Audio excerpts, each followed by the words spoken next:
हरिओम. भगवद्गीता बोध. योगदास श्री जयगणेश जोशी यांनी केलेले निरूपण. अध्याय 6. ध्यानयोग.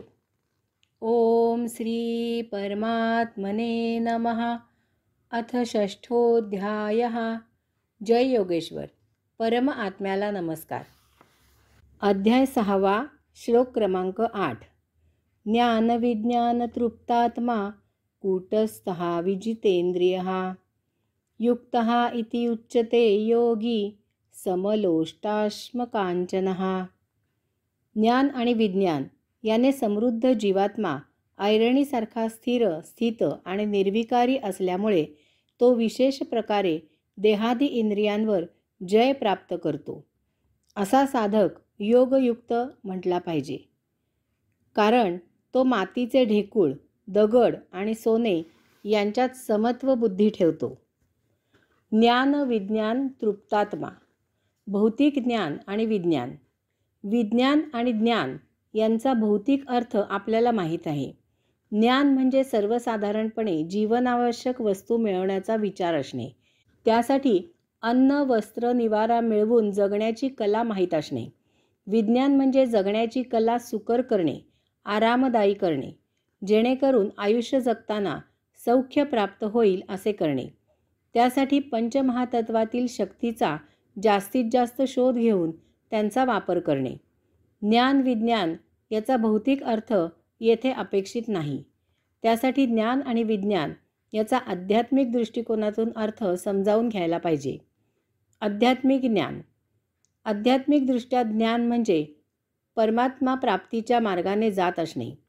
उदाहरणार्थ, भक्ती करण्याचा विचार आणि आचार असणे, कर्म करण्याची माहिती असणे आणि त्याप्रमाणे कर्म करणे, परमात्मा जाणण्याची वृत्ती असणे आणि त्याप्रमाणे योग साधना करणे. थोडक्यात याचा अर्थ असा की परमात्म्याच्या प्राप्तीसाठी संवेदना असणे आणि त्या विचाराप्रमाणे त्या मार्गावर जात असणे. विचार कोणता, मार्ग कोणता आणि तो बरोबर की चूक हा येथे प्रश्न नाही.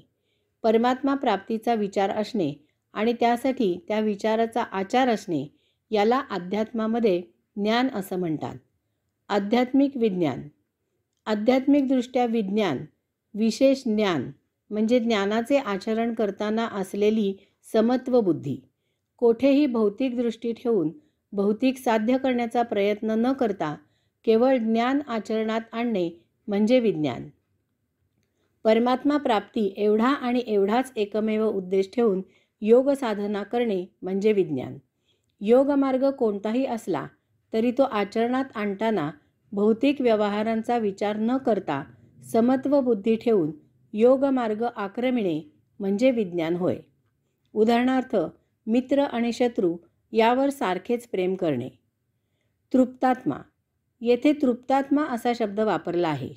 याचा अर्थ आध्यात्मिकदृष्ट्या ज्ञान आणि विज्ञान याने तृप्त झालेला जीवात्मा होय. जेव्हा आध्यात्मिक ज्ञानामुळे आणि विज्ञानामुळे जीवात्म्याला कोणताही प्रश्न, कोणतीही जिज्ञासा, कसलंही कुतूहल, कसलीही इच्छा शिल्लक राहत नाही, तेव्हा त्याला जीवात्मा तृप्त झाला असं म्हणतात. येथे त्याला तृप्तात्मा असे म्हटले आहे. हा ज्ञान आणि विज्ञान याचा परिपाक असतो. उदाहरणार्थ, तृप्तात्म्याला मित्र आणि शत्रू असत नाहीत, कारण तो सर्वांच्यात परमात्मा पाहत असतो. त्याला सुखदुःख असत नाही, त्याला केवलानंद असतो. त्याला विश्वाबद्दल, त्यातील वस्तूंबद्दल शंका असत नाही. तो विश्व भेदून त्याच्या पार झालेला असतो. शंका येणे, त्या काढणे, त्या असणे ही विद्यार्थी दशा, बालबुद्धी आहे. तृप्तात्मा ज्ञानाने समृद्ध प्रौढ झालेला असतो. जीवन सतत आरामदायी, सुकर, सौख्यमय करत असणे हा पंचतत्वांबद्दलचा मोह आहे. कारण कितीही भौतिक शोध लावले तरीही पूर्ण भौतिक ज्ञान कधीही मिळणार नाही. कारण परमात्मा अनंत अमर्याद आहे. विश्वाची उकल करणे मानवी बुद्धीच्या अतीत आहे. तृप्तात्म्याला या विश्वाबद्दल ते आहे एवढाच विचार असतो. त्या पलीकडील परमात्मा त्याला खुणावत असतो. कूटस्थ. ज्याच्यावर एखादी वस्तू ठेवून कुटली जाते ती वस्तू म्हणजे ऐरण म्हणजे कूटस्थ. उदाहरणार्थ, लोहार लोखंड भरपूर तापवतो अगदी मऊ होईपर्यंत लाल करतो. ते असे तप्त लोखंड ऐरणीवर ठेवतो आणि त्या तापवलेल्या लोखंडावर हातोड्याने घाव घालतो. त्या घावाने त्या तापवून मऊ केलेल्या लोखंडाला पाहिजे तसा आकार देतो. अशा प्रकारे घाव बसून त्या लोखंडाला आकार येतो. परंतु तेच घाव लोखंडाच्या तळाशी ऐरणीवर बसत असले तरी ऐरण जशीच्या तशीच राहते. तिचा आकार बदलत नाही. तिच्यात त्या घावाने फरक पडत नाही. ज्ञान विज्ञान तृप्तात्मा या भौतिक संसारात राहत असूनही तो या संसारामुळे विचलित होत नाही. तो आपल्या ज्ञानविज्ञानात समग्र राहतो. त्यातच स्थिर स्थित निर्विकारी राहतो. विजितेंद्रिय हा असा ज्ञानविज्ञान तृप्तात्मा कूटस्थ विजितेंद्रिय म्हणून ओळखला जातो. त्याने देहादी इंद्रिये विशेष प्रकारे जिंकलेली असतात. त्याला या विश्वाबद्दल समत्व बुद्धी प्राप्त झालेली असते. युक्तः इति उच्यते योगी.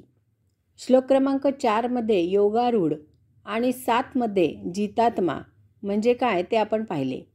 आता भगवंत श्री ज्ञान विज्ञान तृप्तात्मा कूटस्थ विजितेंद्रिय याला योगयुक्त असे संबोधत आहेत. योगयुक्त म्हणजे जो सदा सर्वदा योगाने समृद्ध आहे, भारलेला आहे, ज्याची सदा सर्वदा ब्रह्मानंदी टाळी लागलेली आहे. या भवसागरात वास्तव्य करत असूनही, पोहत असूनही, तरंगत असूनही भवसागरापासून कोरडा राहिला आहे. योगयुक्त या संसारात समबुद्धीने राहतो. समलोष्टाश्म कांचन. लोष्ट म्हणजे मातीचे ढेकूळ. माती एकत्र चिटकून राहिल्यामुळे झालेला मातीचा गोळा.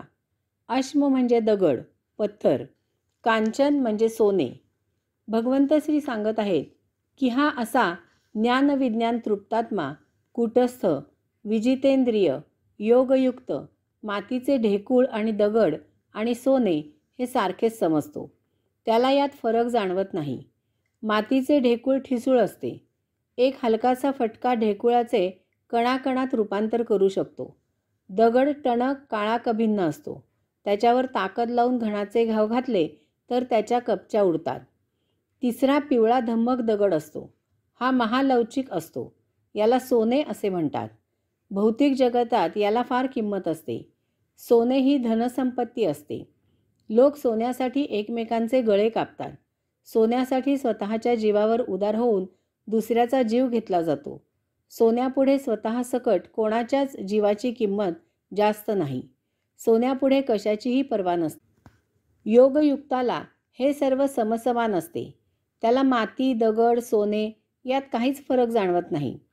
थोडा गुणधर्मात फरक असला तरी शेवटी ती सर्व त्या योगेश्वराचीच निरनिराळी आत्मरूपेच होत हे त्याने जाणलेले असते. यास्तव त्याचे लक्ष हे सर्व ज्याच्यामधून उत्पन्न होते त्या योगेश्वरावर, त्या मूलभूत स्रोतावर लागलेले असते. आज भौतिक विज्ञानाने हेच सिद्ध केले आहे. सर्व वस्तू इलेक्ट्रॉन, प्रोटॉन, न्यूट्रॉन या 3 विजकांपासून तयार झालेल्या आहेत. या तिन्हीचे प्रमाण बदलले की एकच एक वस्तू निराळी भासते. भौतिक विज्ञानाला अजून बरीच प्रगती करायची आहे. जेव्हा प्रगती होईल तेव्हा ते योगयुक्तासारखेच जाणतील की सर्व वस्तू ओम या ध्वनीतून तयार झाल्या आहेत. ओम ध्वनी योगेश्वरातून त्याचा वाचक म्हणून अनाहत झाला आहे, होत आहे, होत राहणार आहे. हरिओम.